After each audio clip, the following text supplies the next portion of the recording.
రాహుకాలంని అశుభంగా అందరూ భావిస్తే, ఈ ఆలయంలోని అమ్మవారిని రాహుకాలంలో పూజిస్తే సమస్యలు తొలగిపోయి సకల శుభాలు కలుగుతాయని భక్తుల నమ్మకం. ఇది కోరికలు నెరవేర్చే స్థలం. ఇదే అన్నదాన భవన్. ఇక్కడ వీరు పెట్టే ఫుడ్ అయితే చాలా బాగుంటుంది. ఈ ఆలయం నిర్మించి ఇప్పటికీ 100 ఇయర్స్ పైన అవుతుంది. మరి ఇంత ఫేమస్ అండ్ హిస్టరీ ఉన్న ఈ ఆలయం పేరే బనశంకరి దేవి అమ్మ ఆలయం. ఈ వీడియోలో ఈ టెంపుల్ గురించి ఫుల్ డీటెయిల్స్ అయితే చెప్పాను. ఎండ్ వరకు చూడండి.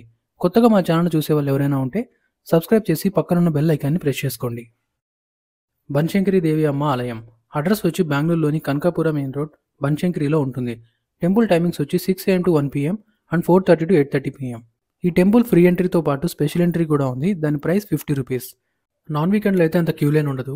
ఫ్రీ ఎంట్రీలో కూడా వెళ్ళొచ్చు. బట్ ఫెస్టివల్ టైమ్స్ అండ్ వీకెండ్లో భక్తులు అయితే ఎక్కువ వస్తారు. మేమైతే ఫ్రీ దర్శనంలోనే వెళ్ళాం. ఈ మెయిన్ టెంపుల్లో బనశంకరి అమ్మవారు సింహవాహినిగా భక్తులకి దర్శనమిస్తుంది. అలాగే అమ్మవారి మందిరం కుడివైపున వినాయకుడు మరియు ఎడం వైపున శివుడు మనకి దర్శనమైతే ఇస్తారు ఈ ఆలయంలో.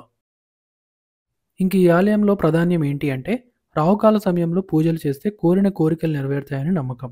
అందుకే భక్తులు రాహుకాల సమయంలో నిమ్మకాయలతో చేసిన దీపాలు 5, 7, 9 చొప్పున వెలిగిస్తారు. అలా వెలిగించి అమ్మవారిని పూజిస్తే మంచి జరుగుతుందని అంటారు. ఇప్పుడు ఈ ఆలయ స్థల పురాణం గురించి చూద్దాం. బెంగళూరుకి చెందిన సోమన్న శెట్టి అనే అమ్మవారి భక్తుడు బీజాపూర్లోని బదామీలో ఉన్న బనశంకరి అమ్మవారి ఆలయానికి అప్పుడప్పుడు వెళ్ళి వచ్చేవాడు.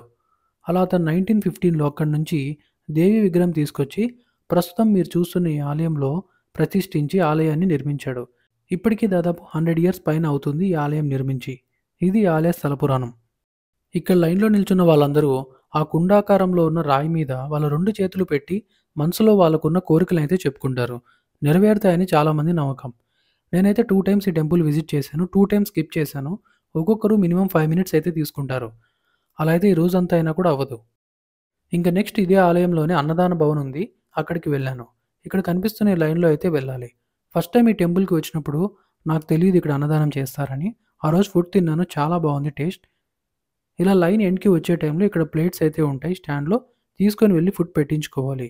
ఇవాళ రైస్, సాంబార్ అండ్ స్వీట్ అయితే పెట్టారు. టేస్ట్ చాలా బాగుంది.